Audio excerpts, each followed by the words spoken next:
Годината пред тебе е исполнета со стабилност, но ќе бара од тебе дисциплина и план за управување со парите.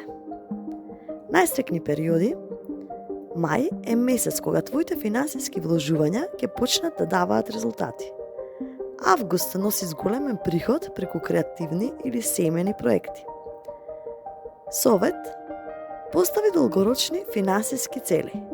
Биковите се познати по својата трпеливост и искористи ја за да изградиш стабилна финансиска иднина. Направи фонд за итни случаи.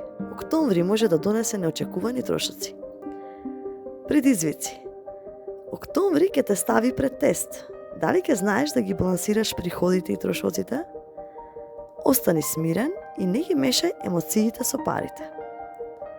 Инвестиции: недвижностите или малиот бизнис се одлична опција за тебе.